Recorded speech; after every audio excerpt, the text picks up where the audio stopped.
परिवारों में मसीहत की पिछड़ती हुई दशा। कहने का मतलब क्या है? मसीह नहीं पिछड़ रहे, मसीहत पिछड़ रही, जबकि हो उल्टा रहा है। असल में मसीह लोग पिछड़ते जा रहे हैं, क्योंकि मसीहत अपने आप में इतनी बड़ी है, इतनी विशाल है कि उसकी, हाँ ये जरूर है, पौलुस कहता है तुम्हारी वजह से परमेश्वर के नाम की निंदा हो रही है, क्योंकि उसको तुम पूर्ण रीति से समझ नहीं पा रहे हो। उसको रीति से, जिस तरह कल की सभा में शाम को मैंने आपको बताया कि प्रभु यीशु मसीह ने कहा तुम पृथ्वी के छोर तक मेरे गवाह ठहरोगे, वो गवाही नहीं बन पाई। जब आप सड़क पर देखिए, एक बात विश्वास रखें, यहां कितने लोग मसीही बैठे, जरा हाथ उठाएं। प्रभु आप सबको आशीष दे, है ना। और अगर प्रभु यीशु मसीह के वचन पर हम विश्वास करते हैं तो हम इस बात पर विश्वास करें कि चाहे या ना चाहे आप और मैं उसके गवाह हैं। कहिए हालेलुया। गवाही का मतलब यह है कि जब हम सड़क पर चलते हैं, हमारे चलने से पता लगता है हमारा प्रभु कैसे चलता है। हम चलते हुए क्या गवाही दे रहे हैं? लोगों को ये बता रहे हैं सड़क पर। इसलिए सुबह की सभा में मैंने कुछ बातें थी जो लोगों को बताई कि जब हम सड़क पर चलते हैं, लोग हमें देख के कहते हैं अच्छा ऐसे चलता होगा इनका प्रभु। जब आप किसी के सर पर प्यार से हाथ फेरते हैं, जो खूब दिल से उसे गले लगाते हैं, तब लोगों को उनके बीच में आप इस बात की गवाही देते हैं, ऐसे प्रभु जो इनका प्रभु था लोगों को गले लगाया करता है।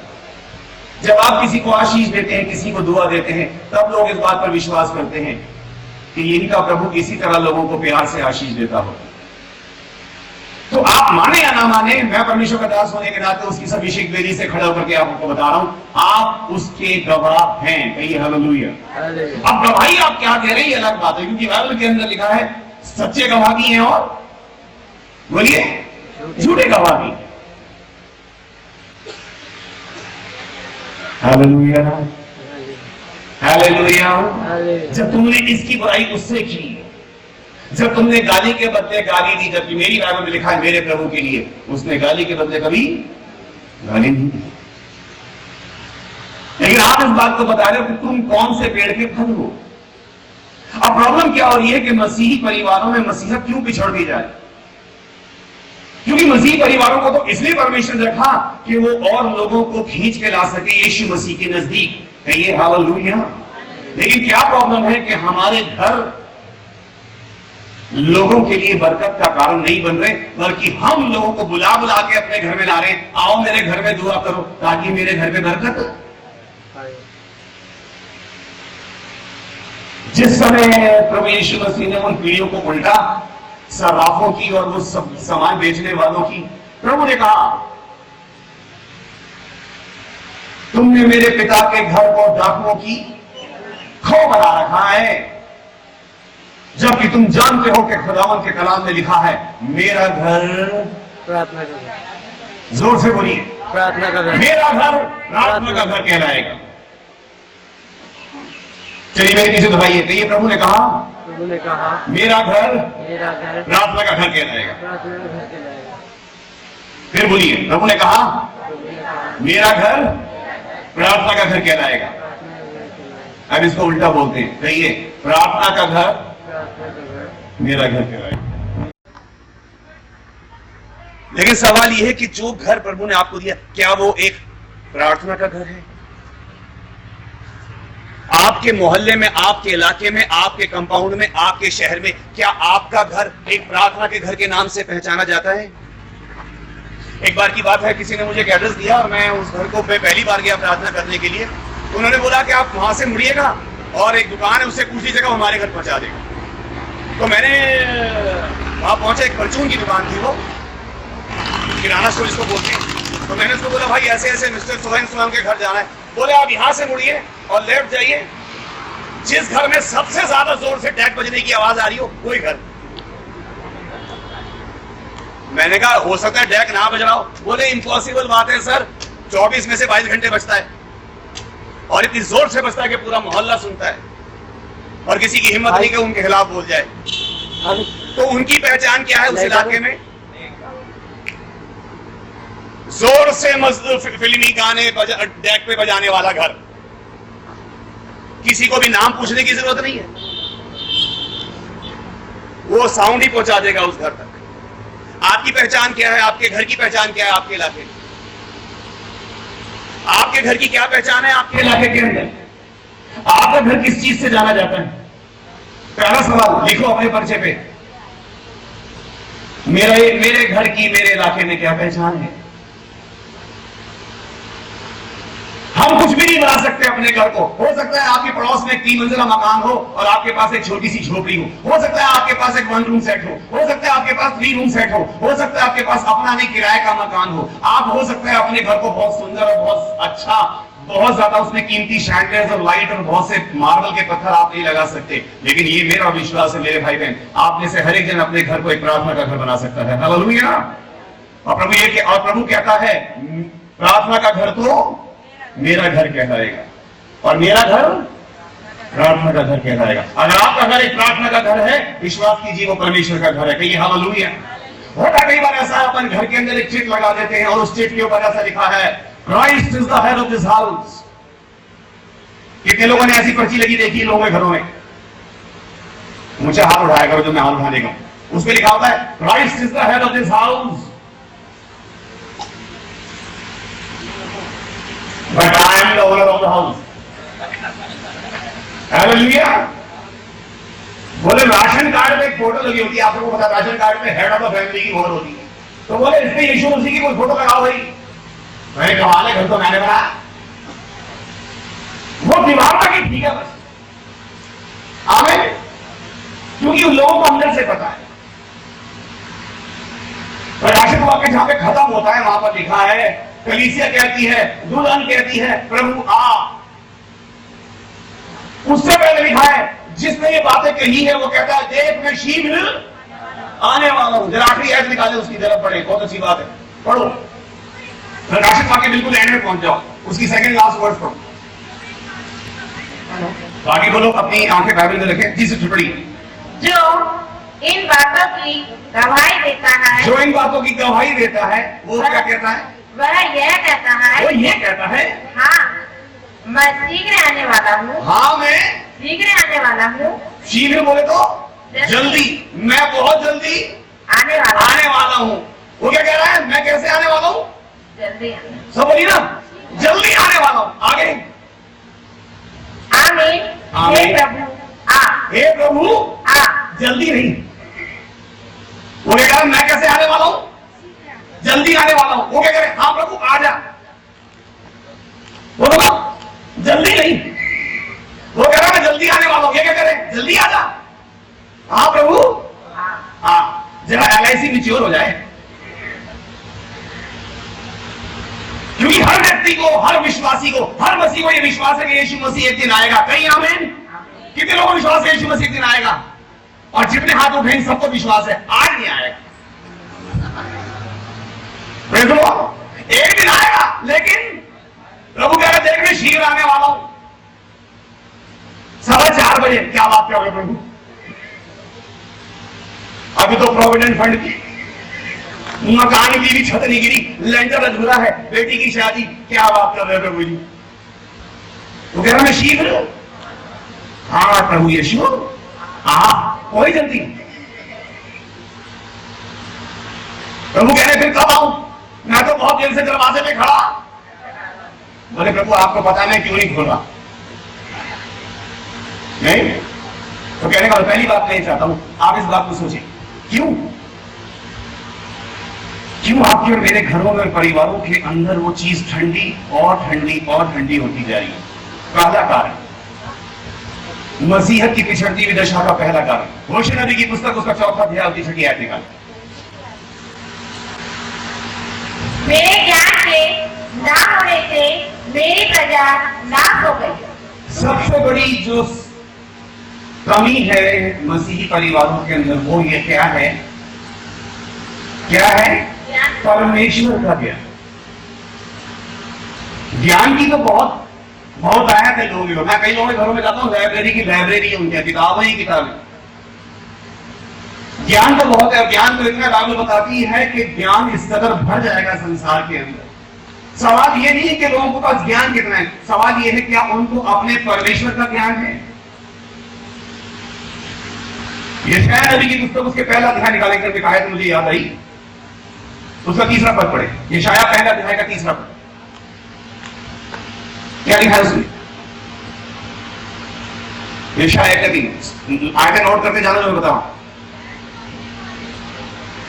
पढ़िए जिसे पढ़िए, आप पढ़िए, आपको वह तो अपने मालिक को और गधा अपने स्वामी की चरनी को पहचानता है। बैल अपने स्वामी को और गधा अपने मालिक की चरनी को, मालिक की चरनी को पहचानता है, लेकिन परंतु इस्राएल मुझे नहीं जानता। इस्राएल मुझे नहीं जानता, मेरी प्रजा विचार नहीं करती। बैल अपने स्वामी को और गधा अपने स्वामी की चरनी को पहचानता है, गधे और बैल अपने मालिकों को जानते हैं, मेरी प्रजा मुझे नहीं जानती। मेरी मैं आपसे कहूं कि आप परमेश्वर को मानते हैं, आप में से हर एक व्यक्ति हाथ उठा देगा, हाँ मैं परमेश्वर को मानता हूं। लेकिन अगर दूसरा सवाल उसी के साथ करूं कि आप परमेश्वर को जानते हैं,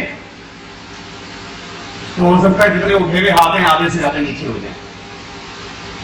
क्योंकि परमेश्वर को मानना अलग बात है मेरे भाई बहन, और परमेश्वर को जानना अलग बात है।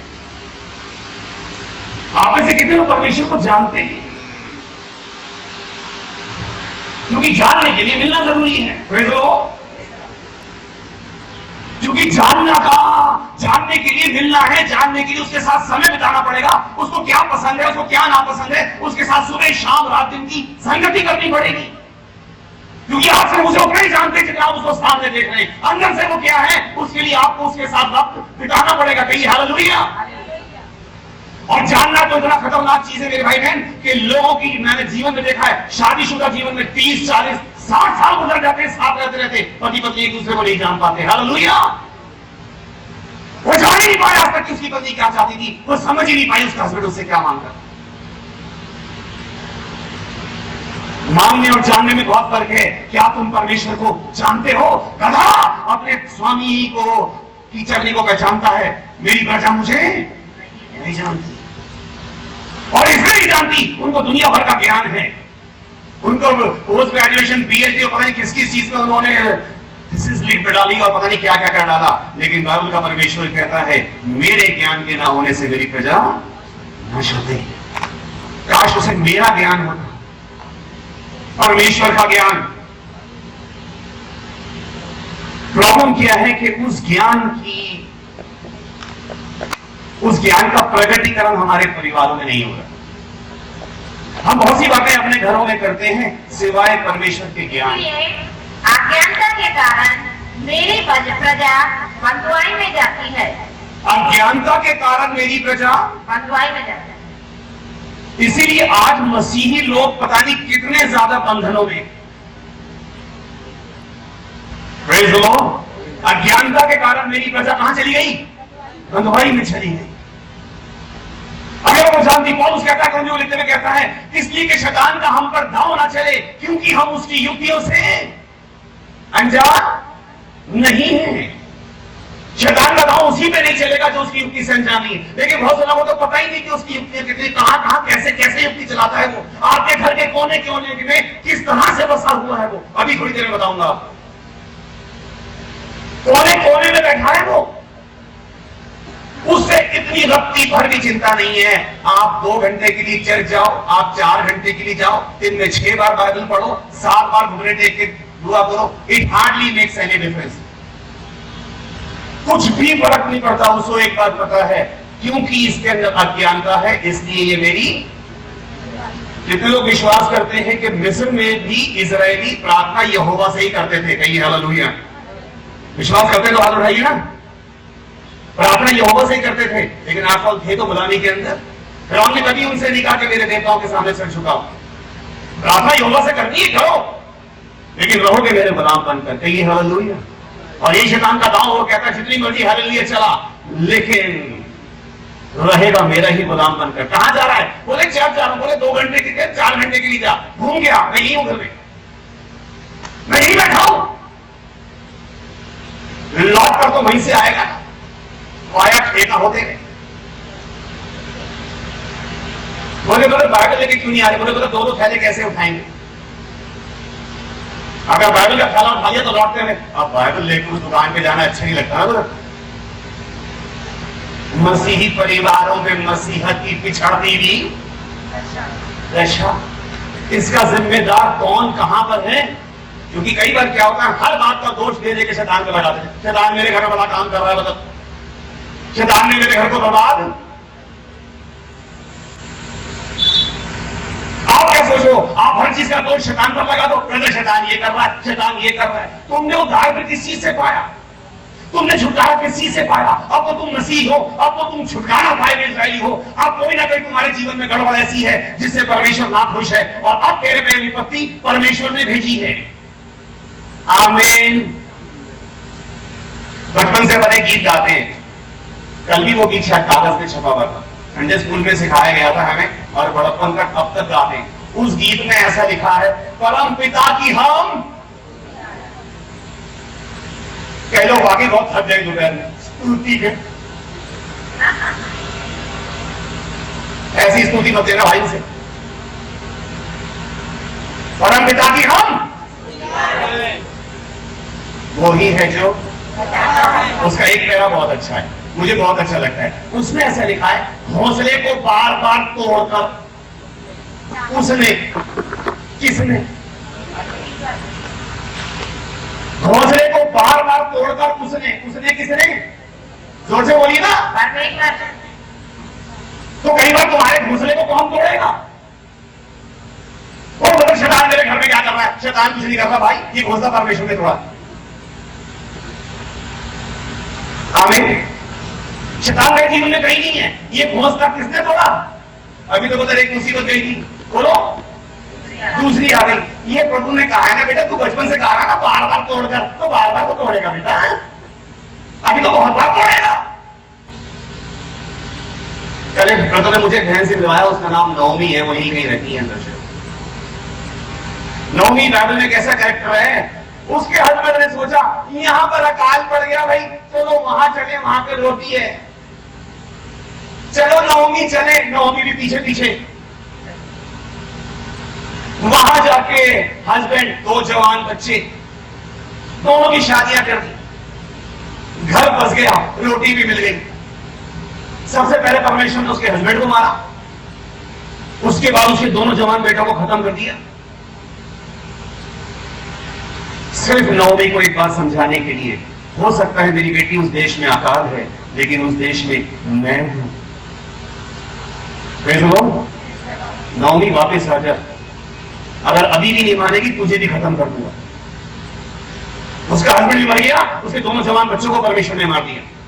उसके बाद उसने अपने बहुओं से बोला, चलो भाई अगर तुम्हें जाना तुम शादी वादी कर लो। तो एक तो चली गई छोड़ के, लेकिन उसकी एक बहू का नाम रूथ था, आप जानते हैं। रूथ ने बोला, मैं तुझे छोड़ के नहीं जाऊंगी, जहां तू जाएगी वहां मैं जाऊंगी, तेरे लोग मेरे लोग, तेरा परमेश्वर मेरा परमेश्वर है। लेकिन नवमी को एक बात समझ में आ गई, और वो बात मैं आपको समझा रहा हूं। अगर आपकी समझ में नहीं आया मेरे भाई बहन, परमेश्वर मौत तक भेज के समझा देगा तुम्हें, क्योंकि उसकी नजरों में उम्र की कोई कीमत नहीं है। उसको कोई शौक नहीं है तुम्हें लंबी लंबी उम्र देने का। और मथुशेलह की उम्र 969 साल, आदम की उम्र 930 साल, मूसा की 120 साल। इतना बड़ा और लोगों का लीडर था भाई, थोड़ी एक्स्ट्रा लाइफ टाइम देना चाहिए था उसको। किस बात का भाई? 600 साल का था नूह जब परमेश्वर ने उससे बोला किश्ती बना। वो 900 साल की उम्र को घटा के परमेश्वर ने कितना कर दिया?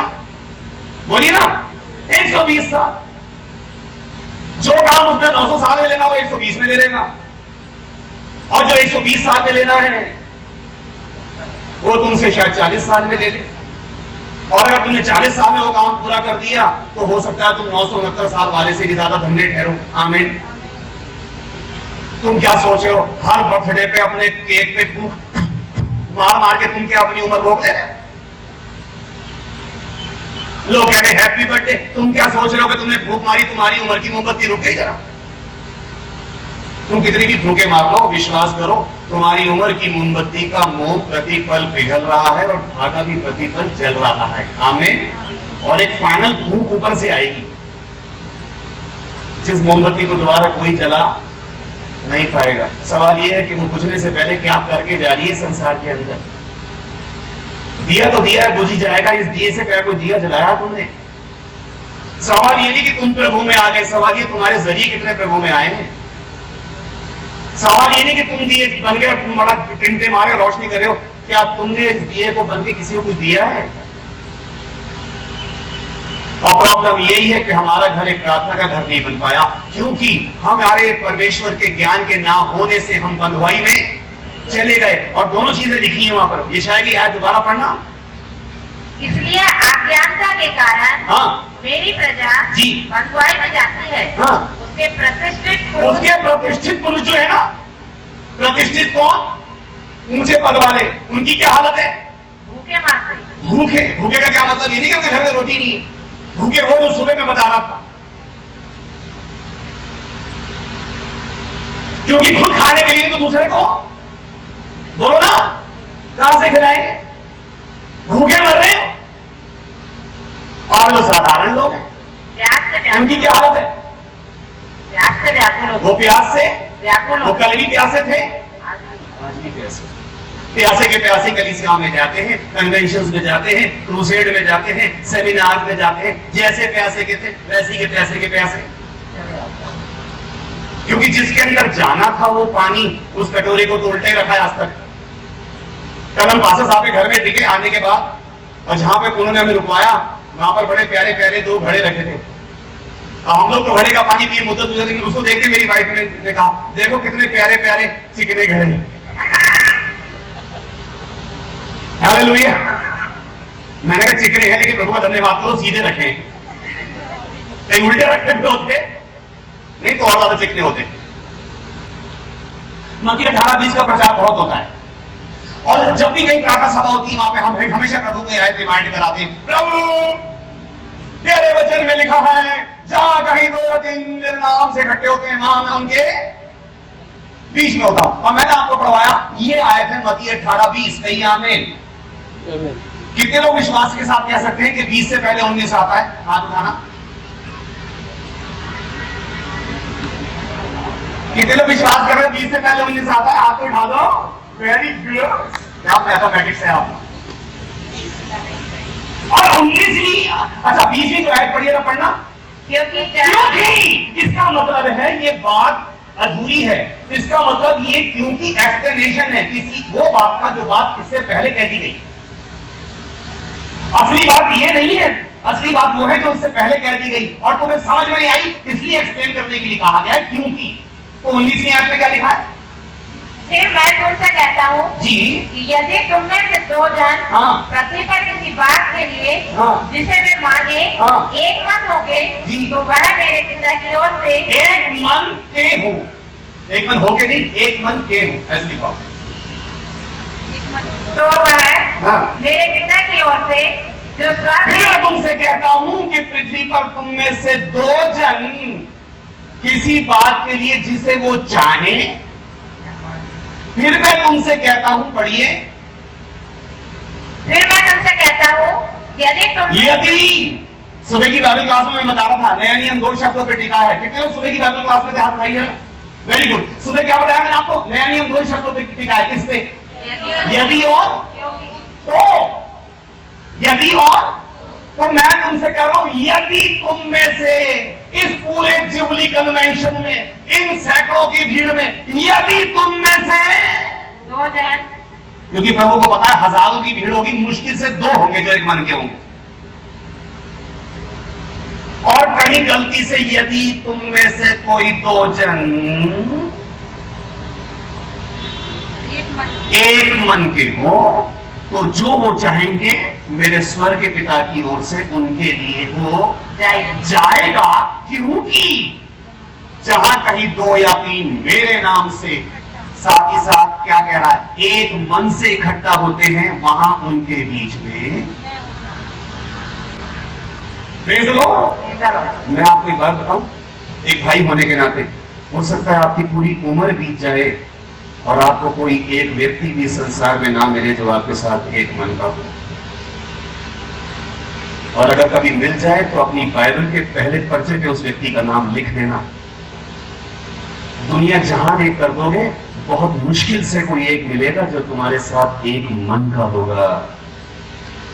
और कोई जरूरी नहीं कि वो तुम्हारी पत्नी हो, कोई जरूरी नहीं तुम्हारा पति हो, तुम्हारा भाई हो, तुम्हारी बहन हो, तुमसे उम्र में बड़ा हो, तुमसे उम्र में छोटी हो, इससे कोई फर्क नहीं पड़ता।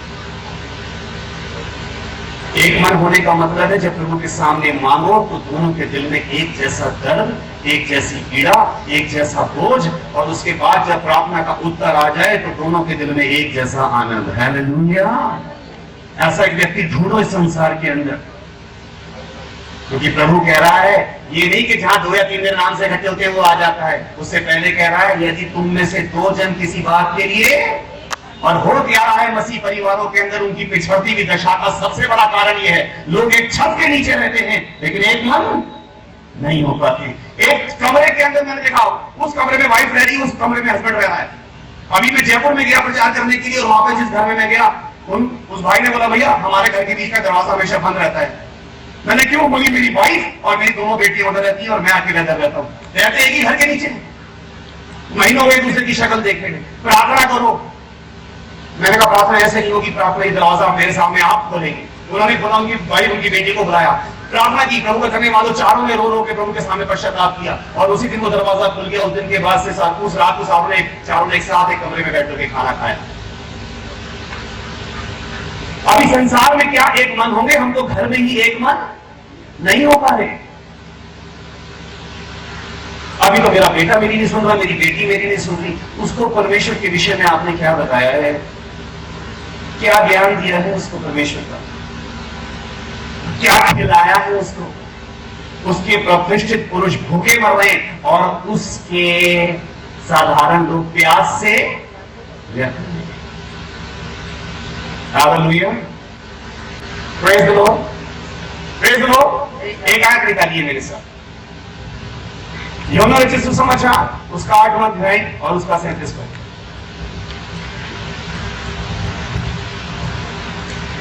मैं जानता हूँ कि तुम अब्राहम के वंश से हो, तो भी मेरा वचन तुम्हारे हृदय में जगह नहीं पाता। प्रभु यीशु मसीह यहाँ पर एक बात कह रहे हैं। दूसरी चीज, इस पिछड़ती हुई दशा का जो जिम्मेदारी, प्रभु कह रहे हैं मेरा वचन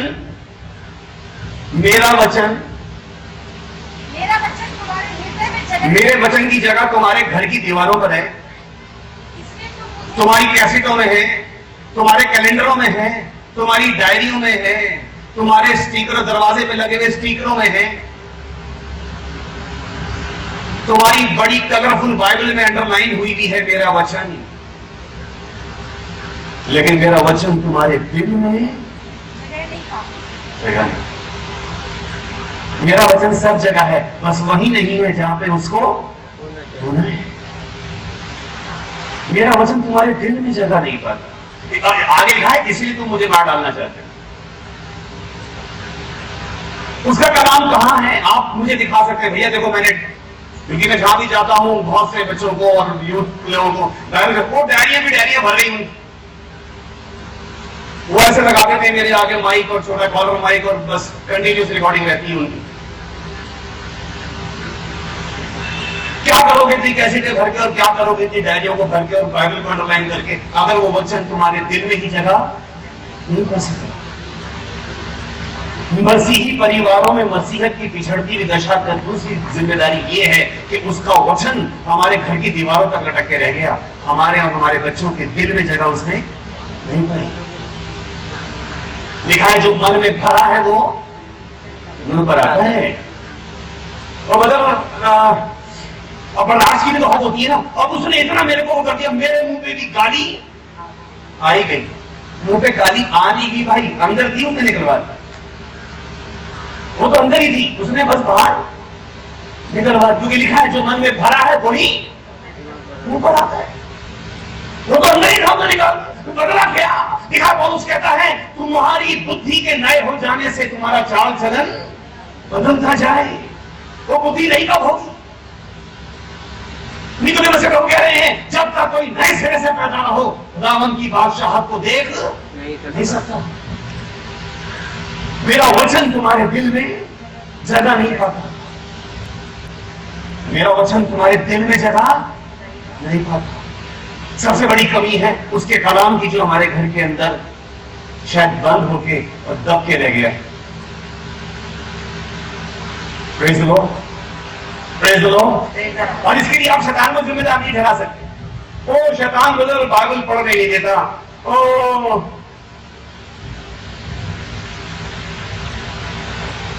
आपको भी क्या दिया प्रभु? कई बार ऐसा होता अपन दुआ करते और दुआ ऐसा करते, प्रभु जी मैं अपने पति को तेरे हाथ में सौंपती हूं, मैं अपने आप को तेरे बोलो ना हाथ में सौंपती हूं, मैं अपने बेटे को तेरे हाथ में सौंपती हूं, मैं अपनी बेटी को तेरे हाथ में सौंपती हूं, मैं अपने बॉस को तेरे हाथ में सौंपता हूं, मैं अपने सब्जी वाले को, दूध वाले को, चाय वाले को, पानी वाले को, सबको तेरे, मैं अपने मकान मालिक को तेरे बोलो ना। हाथ में सौंप। प्रभु कह रहे सब कुछ मेरे हाथ में सौंपते, तेरे हाथ में क्या है? तो प्रभु लिखा है ना जो मनुष्य से नहीं हो सकता वो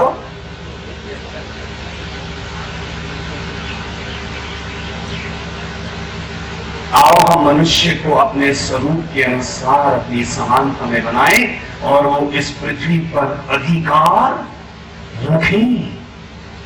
और गलती तब होती है जब घर का मुखिया अपना अधिकार खो देता है। परमेश्वर को मालूम था सांप ने हवा को बहकाया, हवा ने फल आदम को खिलाया, फिर भी परमेश्वर ने आकर के सबसे पहली आवाज आदम को लगाई, आदम तू कहां है? तुझे मैंने मुखिया बनाया था, तुझे मैंने हेड बनाया था अपनी पत्नी का। और मुझे बहुत दुख होता है आज बहुत से मसीह परिवारों में देख करके जहां पर घर के कहने को तो राशन कार्ड में फोटो हस्बैंड की है, लेकिन बेसिकली घर में अधिकार हो सकता है पत्नी अधिकार चलाती हो सकता है मजबूरी में उसने सारा अधिकार अपने हाथ में इसलिए ले लिया हो क्योंकि उसके हस्बैंड ने अपना अधिकार खो दिया। आप शायद इस बात की कीमत को जाने, बहुत अभिषेक की बात है कि परमेश्वर किसी को कुछ अधिकार दे। क्या पका रहा है इस कटोरी में? बोले दाल है, एक कटोरी दाल दे दे। बोले दाल तो मिल जाएगी, बस एक छोटी सी बात है, आज से आप मुझे भैया कहेंगे। क्या बोला याकूब ने एसाव को? एक कटोरी दाल की तो कोई बड़ी बात नहीं है भैया, बस दिक्कत इतनी है आज से आप मुझे भैया कहेंगे। बोले भैया ही तो कहना है, कोई बात नहीं याकूब भैया। 2 बार कहता हूं भैया भैया भैया भैया, आप 2 कटोरी ले ले, तुझी भूख है ना? बेच दिया तूने एक कटोरी दाल के पीछे अपने पैलौठे होने के हक को, जो परमेश्वर ने कितने अभिषेक के साथ तुझे दिया था।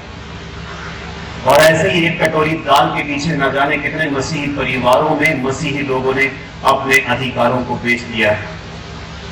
कॉम्प्रोमाइज में, रिश्वत के अंदर, हेरा फेरी के अंदर, घूसखोरी के अंदर बेच दिया अपने अधिकार को जो परमेश्वर ने उनको दिया था।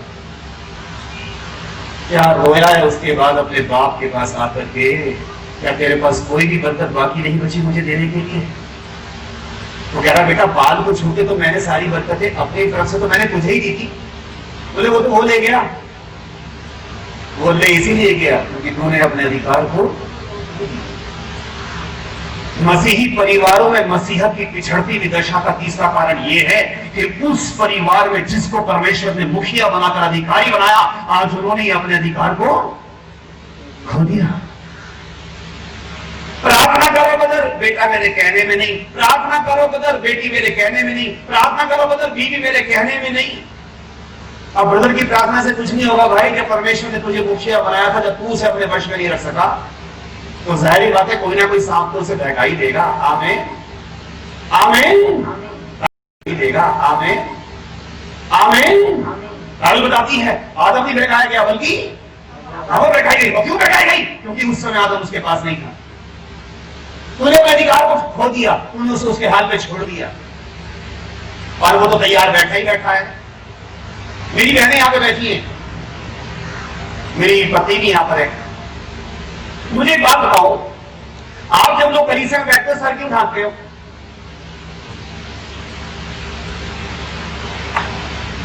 कलीसिया में बैठते सर क्यों ढांकते हो? बाइबल में लिखा है क्योंकि इसलिए का सर आपकी शादी हो गई, बैठ जाओ।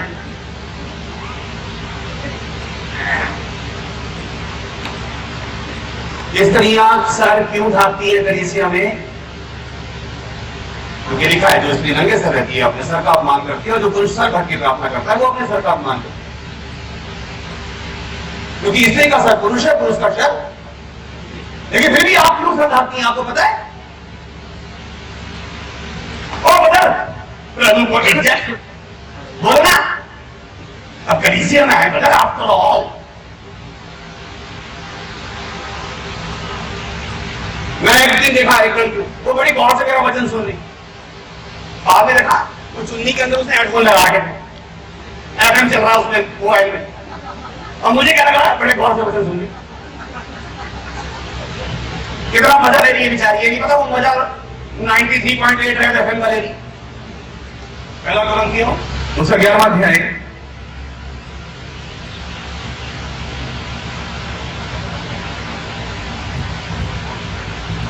उसे 10वां पद पढ़े। इसीलिए और सारी बहनें ध्यान से सुनेंगी क्योंकि ताकि आज के बाद आपको पता चले आप कलीसिया में सर ढके क्यों आती हैं। जी पढ़िए। इसीलिए स्वर्गदूतों के कारण स्त्री को उचित है कि अधिकार अपने सिर पर रखे। जहाँ पे अधिकार लिखा ना वहां पे एस्टेरिस्क लगा होगा, लगा भाई? उसका अर्थ नीचे लिखा है, क्या लिखा है? अधीनता का चिन्ह अपने सर पर रखे। किसके लिए? अरे पढ़ो ना। स्वर्गदूतों के कारण दिखाई नहीं दिखा?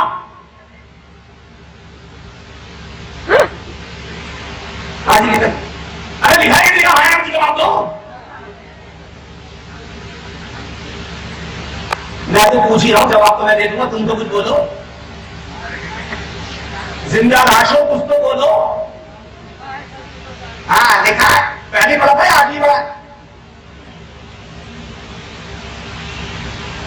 किसके कारण से ढके बैठी है मेरी बहन? तो यहाँ पर संजय राज के डर के मारे नहीं, किसी कलीसिया में नहीं, किसी पादरी को प्रभु को इज्जत देने के लिए नहीं। इसके कारण स्वर्गदूतों के कारण। और यह स्वर्गदूत वो नहीं है जिब्राइल मिकाएल या किसी, हाँ उसकी बात नहीं हो रही है। कौन से स्वर्गदूत की बात हो रही है? जो लूसीफर के साथ नीचे गिराए गए। तो लेकिन ये बताओ, ये उन स्वर्गदूतों के लिए कहा गया है जो उसके साथ गिराए गए, और उनकी नजर रहती है ऐसी स्त्रियों के ऊपर जिनके सर पर अधीनता का चिन्ह नहीं होता। इसलिए स्त्री को यह उचित है कि स्वर्गदूतों के कारण, आप विश्वास करते हैं पौलुस ने जितनी भी चिट्ठियां लिखी हैं सब कलीसिया को करेक्शन करने के लिए लिखी है। लिखी कि बताइए?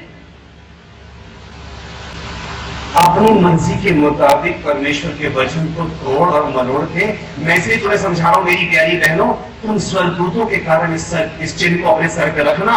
क्योंकि जिस तरह उस बेटी ने बोला कि पुरुष उसका सर है, जिसके सर के ऊपर वो चिन्ह है उसको स्वर्गदूत देख के इस बात पर विश्वास करता है कि ये इसके सर पे कोई ना कोई अधिकारी है।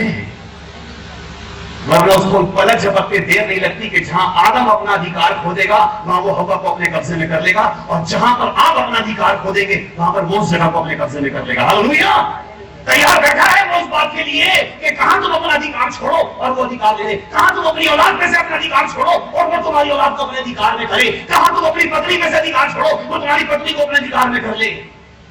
तैयार बैठा है वो इस बात के लिए, तुम बस अधिकार पे से हटो और वो अधिकार ले ले।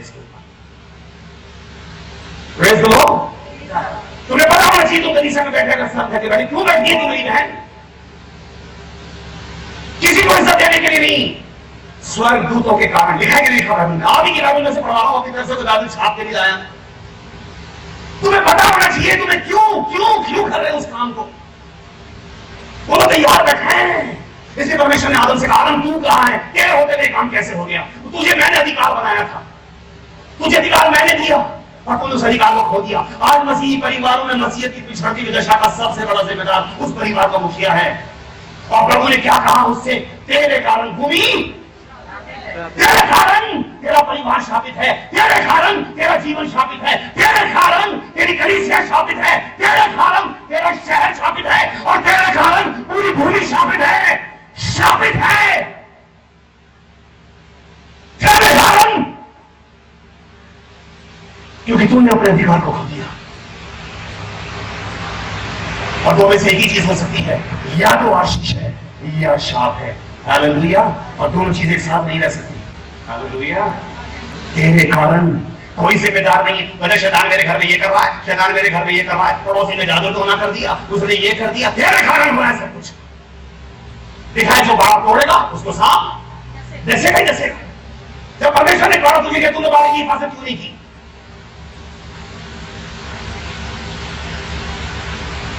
प्रभु ने मुझे पत्नी दी, 2 बच्चे दिए, मेरे परिवार का लेखा परमेश्वर मुझसे मांगेगा। मुझे पूरी बाइबल में पढ़ के बता देना, पुराने नियम से लेके पुराने नियम में जितना भी लिखा है तो पढ़ना, कहां कौन सा कोई व्यक्ति अपने बच्चों के लिए दुआ करवाने वाले, दुआ करने के लिए किसी प्रचारक को बुला के लाया,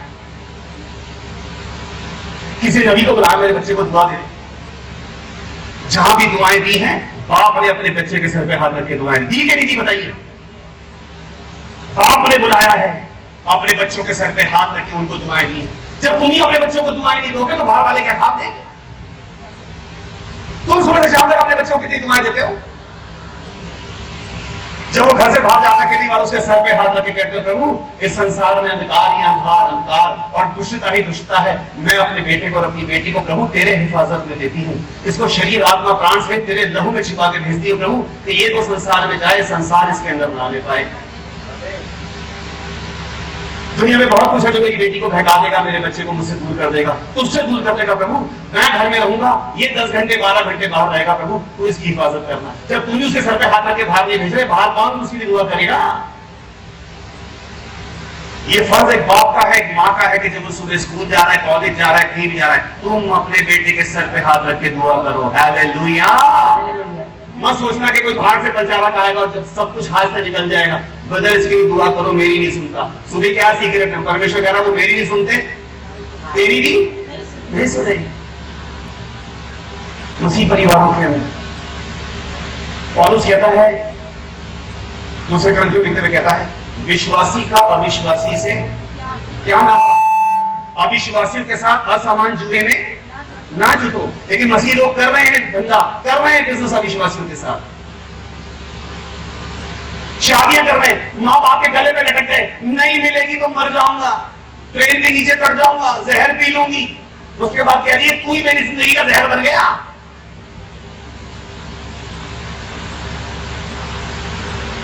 नहीं बता, वो अन्य जाति को लेकर आ रहे हैं, वो उसने कह दिया है, वो बपतिस्मा लेने की बात है। एहसान करते कि लोगों को बपतिस्मा लेने की, तो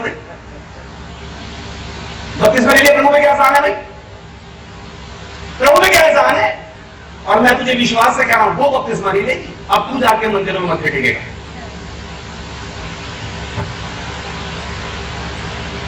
जिस समय बाप ने बिलाम को बुलाया है और उसने कहा कि इस्राएलियों को मेरी तरफ से शाप दे, परमेश्वर ने बिलाम को बोल दिया कि इनको शाप मत देना क्योंकि आशीष के भागी हो चुके हैं। वो फिर कभी डिटेल में समझाऊंगा बच्चा आपको।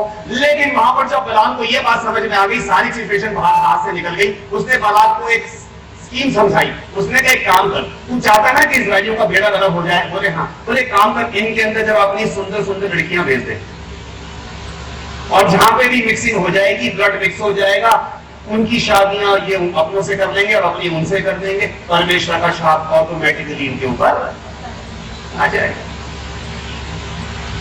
क्या बात थी कि शुरू से उस कौम को वो अलग रखता आया है? उनके बीच से निकलो, उनको अपने बीच से दूर करो, उनमें मत जाना, उनकी बेटियों को अपने यहां मत देना, अपनी बेटियों को उनके यहां मत देना। क्यों क्यों क्यों? कोई तो बात है जिस बात से वो अपने लोगों को अलग रखना चाहता है। Hallelujah hallelujah. कोई तो चीज है जिसकी वजह से वो उनको अलग करना चाहता है। क्या कह रहा हूं? जल्दी से आपको पढ़ दीजिए, चलिए, समय बहुत ज्यादा हो गया लेकिन फिर भी मैं चलाऊंगा। दूसरा करंट निकालिए, छठा अध्याय पढ़िए 14 से। अविश्वासियों के साथ असमान जुए में न जुटो, क्योंकि धार्मिकता और आधार का क्या मेल जो? क्या ज्योति और अंधकार की क्या संगति? पढ़ते जाइए। और मसीह का बलिदान के साथ क्या लगाव? क्या विश्वासी के साथ अविश्वासी का क्या नाता? और मूर्तों के साथ परमेश्वर के मंदिर का क्या संबंध? क्योंकि मूर्तों के साथ,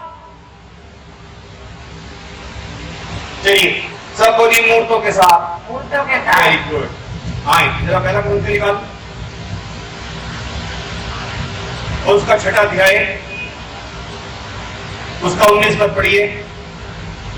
क्या तुम नहीं जानते कि तुम्हारी देह पवित्र आत्मा का मंदिर है? और 3 का 16, पहला ग्रंथियों 3 का 16 पढ़िए।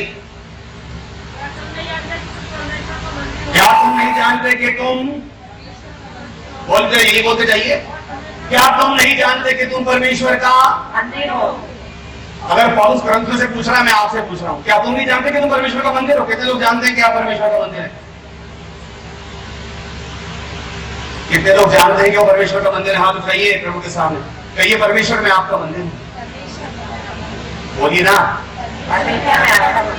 अभी मैं ही आप में से किसी के घर चला जाऊं ना, मैं विश्वास करता हूं सबसे पहले आप ही उठेंगे उस कुर्सी को साफ करने के लिए, कपड़ा मारने के लिए। भैया आए जरा, मुझ जैसे कुछ व्यक्ति को ही आप किसी गंदी जगह पे नहीं बिठाएंगे। उससे ना हो कि यहोवा को, राजाओं के राजा, प्रभु के प्रभु को कौन से मंदिर में बिठाने की बात कर रहे हो, जो अंदर से कहीं ना कहीं दाखिलों की खोर बना पड़ा है। और अगर आप कह रहे हैं कि मैं परमेश्वर का मंदिर हूं, तो इसी वचन के अंदर परमेश्वर का वचन कह रहा है, परमेश्वर के मंदिर का मूर्तों से, जोर से बोलो, मेरे कहने से मत बोलो, वचन में पढ़ो, परमेश्वर के मंदिर का और मूर्तों के साथ परमेश्वर के मंदिर का क्या संबंध? मूर्तों के साथ परमेश्वर के मंदिर का क्या संबंध? क्या संबंध? क्या खतरनाक बात थी कि मूसा को पहाड़ पे बुला करके अपनी उंगली से लिख करके हुक्म दिए थे वो। और निर्गमन के 20वें अध्याय में परमेश्वर कहता है मूसा से, देख मैं तेरा परमेश्वर यहोवा हूं, जो तुझे मिस्र से अर्थात दासत्व के घराने से निकाल करके लेकर आया है। तू मुझे छोड़कर और किसी को परमेश्वर करके मत मानना। और दूसरा हुक्म यह है मेरे बच्चे, संडे स्कूल से रटते आ रहे, बोलो, मेरे अपने भी कोई मूर्ति को करना बनाना, उसकी उपासना करना ना, तू अपने लिए कोई मूर्ति को, कोई, सारे भाग जितने पीछे बैठे हो जोर से बोलो, कोई, जोर से बोलो, कोई मूर्ति मत बनाना, ना किसी चीज की प्रतिमा बनाना, ना उसकी उपासना करना, ना उसकी दंडवत करना, खरीदना बेचना लटकाना तो बहुत दूर की बात है, कोई मूर्ति मत बनाना।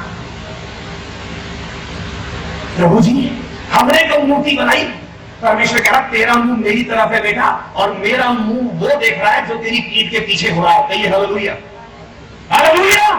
बात ये है बेटा कि तू तो मेरी तरफ मुंह करके बैठा है और मैं तेरी पीठ के पीछे देख रहा हूं कि तेरा भाई हारून टांग के पछड़ा बना रहा है नीचे पहाड़ के। आमीन। तू नीचे उतर के जाएगा या तुझे अपनी आंखों के सामने पूरी होती हुई दिख जाएगी। वो कह रहा हमने तो कोई मूर्ति पूजा नहीं करी। परमेश्वर कह रहा मैं तुझे बता रहा हूं मूर्ति पूजा शुरू हो गई बेटा। अभी पहाड़ से जब नीचे जाएगा ना, तेरा अपना भाई नीचे काट के बना रहा हूं उसको, और उसे जाके सुनाना यह है कि मैं तेरा परमेश्वर यहोवा हूं, इसलिए मुझे छोड़ के और किसी को ईश्वर करके मत मानना। और प्रॉब्लम यह है कि मैंने कहा था अपने लिए कोई मूर्ति, बोलिए ना, कोई मूर्ति मत बनाना, चाहे उसका नाम यीशु मसीह भी क्यों ना हो। हालेलुया। कोई मत बनाना, कोई भी मत बनाना का मतलब है मत बनाना। Praise the Lord. क्योंकि शैतान तुझसे अपनी आज्ञा नहीं बनवाएगा, वो तुझसे परमेश्वर की आज्ञा तोड़वाएगा। कितने लोग इस वचन की गहराई को पकड़ पाए? शैतान आपसे अपनी आज्ञा नहीं बनवाएगा, वो आपसे परमेश्वर की आज्ञा। परमेश्वर ने कहा है कोई मूर्ति मत बनाना, भाई नहीं बनाना, परमेश्वर ने मना करा। वेटिकन सिटी के अंदर उस कैथेड्रल के अंदर जो पतरस की मूर्ति लगी है, लोगों ने चूम चूम के अंगूठे गायब कर दिए उसके।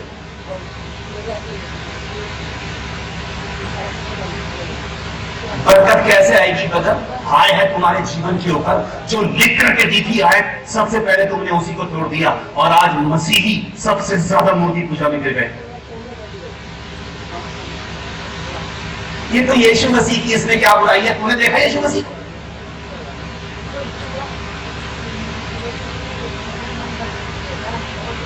हालेलुया। मसीही परिवारों में मसीहत की पिछड़ती हुई दशा का एक कारण यह है कि आज मसीही जीवित परमेश्वर को मानने के बावजूद भी मूर्ति पूजा में पड़ गए। ये उसकी है, ये उसकी है, ये किसकी है। मैंने बचपन से एक ही आयत पढ़ी, यूहन्ना 3:16 में लिखा है, परमेश्वर ने जगत से ऐसा प्रेम किया कि अपने इकलौता बेटा, सारे बोलो उस आयत को,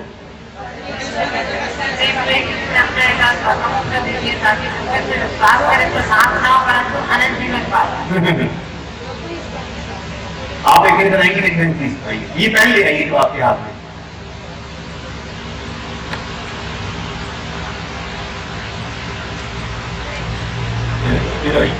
क्या नाम है उसका? नीता। ये पेन दीजिए। आयत ये है, संजय राज ने नीता से इतना प्यार किया कि उसे अपना इकलौता पेन, किसने प्यार किया बोलो ना? संजय राज। पेन किसने दिया? संजय राज। हाँ, प्यार किसने किया? संजय राज। बैठी से थैंक यू। तो अगर तुझे बहुत शौक है भैया तस्वीर बनाने का, तो उसकी बना जिसने तुझे अपना इकलौता बेटा दिया है। बहुत शौक है तस्वीर बनाने का, तो बिना मेरे कोई पिता के पास मंजिल कौन है हमारी? पिता। हमने मार की फोटो उतार के घर में चिपकाई, अब बोला कितना अच्छा, हमने मार को ही मंजिल बना लिया, और जिसने मार की फोटो खींचनी है उसकी दौड़ खत्म हो गई। आमीन। जिसने तस्वीर में ढाल लिया परमेश्वर को, उसकी दौड़ खत्म हो गई, क्योंकि अब उसे परमेश्वर को ढूंढने कहीं नहीं जाना। अब वो सुबह उठता है, उसके सामने मत्था टेकता है, धूपबत्ती अगरबत्ती कैंडल को जलाता है, और उसकी दौड़ खत्म हो गई। अब उसको जीते परमेश्वर के पास जाने की कोई जरूरत नहीं है। जुनारदेव जाना है बेटा, तो ये मार्ग जुनारदेव नहीं है, इस मार्ग पर चलकर जुनारदेव पहुंचेगा। कहिए hallelujah. Praise the Lord. Praise the Lord.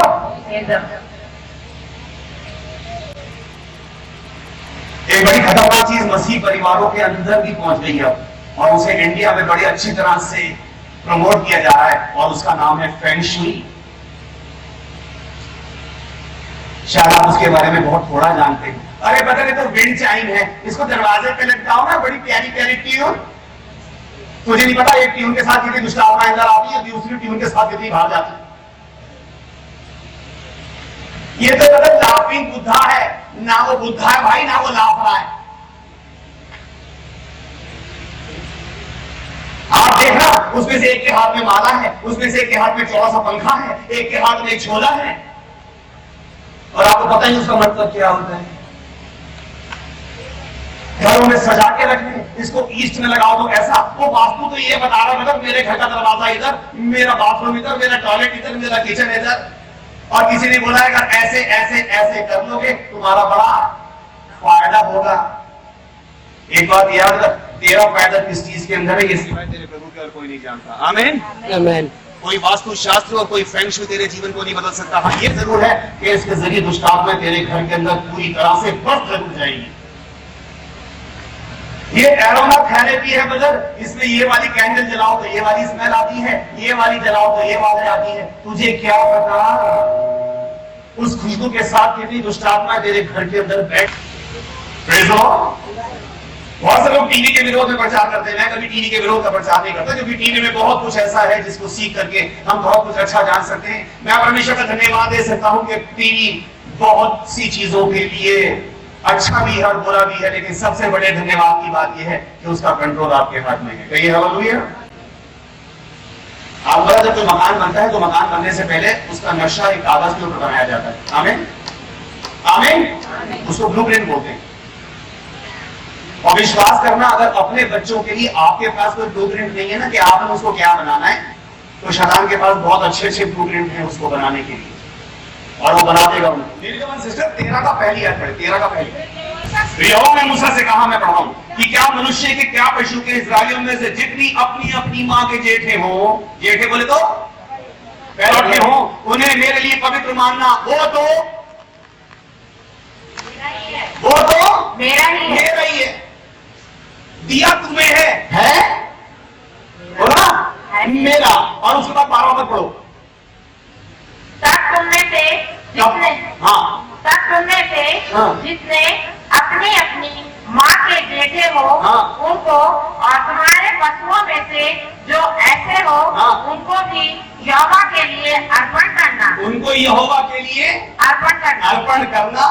सब नर बच्चे तो यहोवा के हैं। जितने पहलौठे हो तुम्हारे घर में, इजरायली हो, मसीह हो, उनको परमेश्वर के लिए अर्पण करना। क्यों करना? क्योंकि वो मेरा ही है। जब वो सिक्का लेकर आए ना, कभी प्रभु ने चाहा तो उस वचन की गहराई आपको बताऊंगा। तो प्रभु ने वहां पे उनसे कहा जो कैसर का है कैसर को दो।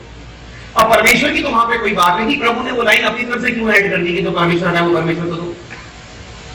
वहां तो परमेश्वर की उन्होंने कोई बात ही नहीं की। उन्होंने सीधा पूछा कैसर को कर देना उचित है क्या? सिंपल सा सवाल था। कर सर कैसर कर सकते हैं या ना दे? उसे बोला किसी का दिखाओ। सिक्के पे पूछा मूर्ति और नाम किसका है? बोले कैसर का। बोलो जो कैसर का है उसमें कोई ऑप्शन ही नहीं है, क्योंकि उसका नाम उसके ऊपर उसकी मूर्ति हो तो उसका है ही, और जो उसका है उसका वो अधिकारी है। आमीन। जो उसका है उसका जो। अब जिस तरह तुम इस बात के लिए काम रहे हो, इस बात के लिए तुम्हारे दिल में बड़ी घबराहट है, कैसर का कैसर को दे या, और जितना तुम्हारे अंदर डर है, अच्छा ये कैसर का फिर तो कैसर को देंगे ही देंगे। तो मैं साथ ही साथ तुम्हें बता दूं, जितनी घबराहट, जितने दिल में तुम्हारे बेचैनी इस बात में कि कैसर का कैसर को देना है, तो साथ ही साथ ये भी सुनो, उतनी ही बेचैनी के साथ परमेश्वर का भी परमेश्वर को देना। और जैसी ये आयत आती है, लोग सोचते हैं दशमांश की बात हो रही है, आ गया पैसे की बात पे घूम फिर। तुम्हें क्या पता बाइबल में क्या क्या बताऊं, तुम्हें क्या क्या परमेश्वर का है जो अब तक तुमने उसको नहीं दिया। मसीही परिवारों में मसीह की पिछड़ती हुई दशा का सबसे मुख्य कारण यह है कि मसीहों ने परमेश्वर का अभी तक परमेश्वर को देना नहीं सीखा। पहली बात तो तुम्हें परमेश्वर को देना नहीं आया, और दूसरी बात तुमने परमेश्वर को वो नहीं दिया जो उसका था। अपने जितने पहलौठे हो उनको मेरे लिए बोली ना अर्पण करना। आज कितने ऐसे मसीह परिवार हैं जिन्होंने अपने पहलौठों को परमेश्वर के लिए अर्पण किया है? वो बताइए, ये तो बुढ़ापे की लाठी, विश्वास कर बुढ़ापे में लाठियां मार मार के निकालेगा तुझे घर से बाहर, तेरी खाट बाहर डालेगा और कहेगा खांसी की आवाज अंदर ना आ जाए, दोस्त आ रहे हैं आज पार्टी में। इसको तो डॉक्टर बनाना है। ये डॉक्टर बन के हो सकता है किसी गांव में पेड़ के नीचे बैठे चूरन की पूरियां बना रहा हो।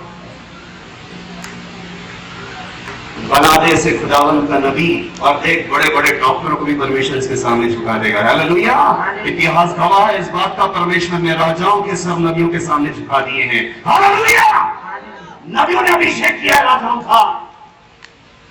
क्योंकि लोगों को सोचने में लगता है डॉक्टर इंजीनियर कोई बड़ी चीज होती है, परमेश्वर का दास क्या बना, वो तो उसको बना दो, उससे बेकार।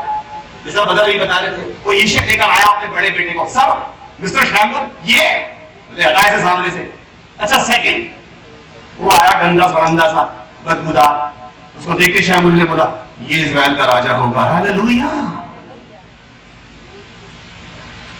आज कितने मसीह परिवार है, अगर तुमने अपने पहलौठों को परमेश्वर के लिए अर्पण कर दिया होता, आज घर घर में परमेश्वर के सेवक होते, हर घर एक कलीसिया होता, हर घर एक परमेश्वर का घर होता, फिर तुम्हें बाहर से प्रचारकों को बुलाने की जरूरत नहीं पड़ती। हालेलुया। क्योंकि हर घर एक परमेश्वर का मंदिर होता। परमेश्वर का सुसमाचार संसार के कोने कोने में जाना चाहिए। कौन भेजेगा, कौन लेके जाएगा? बहुत से लोग मुझसे कहते हैं आप तो प्रचारक है, आपका बेटा नहीं प्रचारक बनेगा, इसे प्रचारक बनाना बदल। मैंने आपका बोले हमारा तो निकल गया, क्या हमारा तो पहुंच गया हुआ था उस कॉलेज में।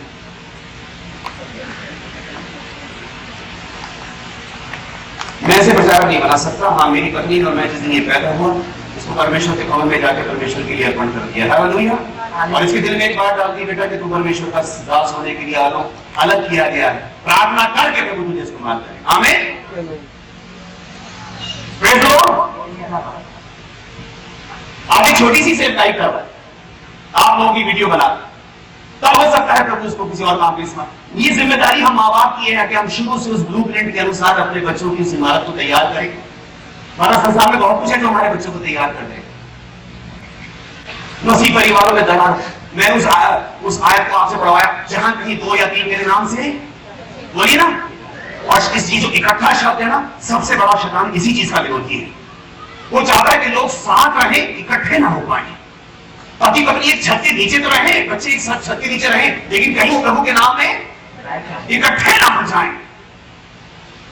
और इस इकट्ठे शब्द से उसको इसलिए नफरत है क्योंकि शैतान को अगर किसी सबसे बड़े शब्द से नफरत है, मैं सोचता हूं एक शब्द है और वो शब्द है रिश्ता।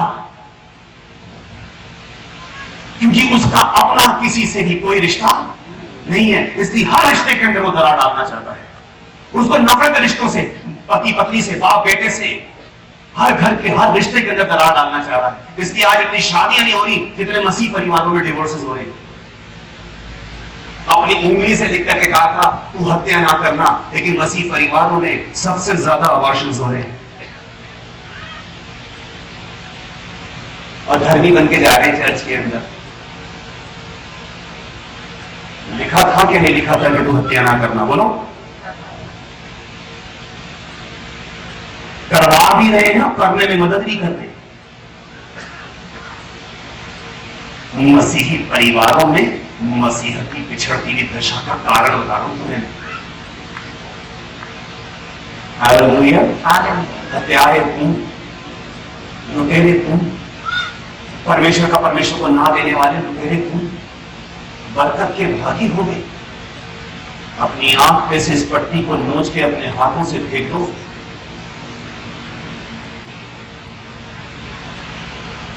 हमने इतने बड़े बड़े काम किए, तुझे पंचायत की, ये क्या खाक किया तुमने? इस बात से आनंदित मत हो कि आत्माएं तुम्हारे वश में हैं। अगर आनंद मनाना है तो इस बात से मनाओ कि तुम्हारे नाम स्वर्ग में लिखे गए। क्या वहां लिखा है तुम्हारा नाम? चर्च में एक कुर्सी दान करके उस पर लिख दिया होगा, पंखा दान करके लिख दिया होगा, किसी मोहल्ले में नल खुदवा के उस पर नाम लिख दिया होगा तुमने। कल की प्रार्थना, कल के वचन में बताऊंगा मैं आज इस बार, जिसमें हम सीखेंगे मसीहों के व्यवहारिक पक्ष। अभी तो वो बता रहा हूं कि क्या कारण है कि मसीही परिवारों में मसीहत पिछड़ती जा रही। आमीन। आज शैतान घर घर के अंदर पहुंच गया एक बहुत खतरनाक चीज लेकर के, शायद आपको पता है या नहीं पता, मैं बताऊं, और उसका नाम है WWF। आप इस बात पे हंस सकते हैं, लेकिन आप उस पूरे एरिया में, उस पूरे वातावरण में देखना, सिवाय शैतानी काम के कोई नहीं दूसरा काम। बच्चों को यहां तक याद है, भैया मैं कभी घरों में जाता हूं, बता 1 मिनट, मैं 2 मिनट बैठ, अब मुझे अपनी सुनानी तो मुझे उनकी भी सुननी पड़ती है। मैं अच्छा भैया ये देखो, इसकी हाइट इतने फुट है, इसकी बाइसेप्स का साइज ये है, इसकी वाइफ वो है, इसका बाप वो है, इसकी शादी इससे हो गई, इसने इतनी हाइट की थी। मैंने बेटा इसके ससुर का नाम क्या है? बोले इसके ससुर का नाम वो है। और मैंने मूसा के, बोले वो कौन?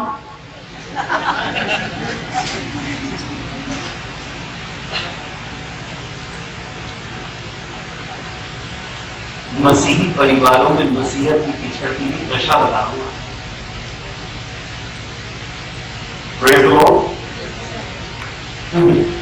दिया करो तो तुम्हें भी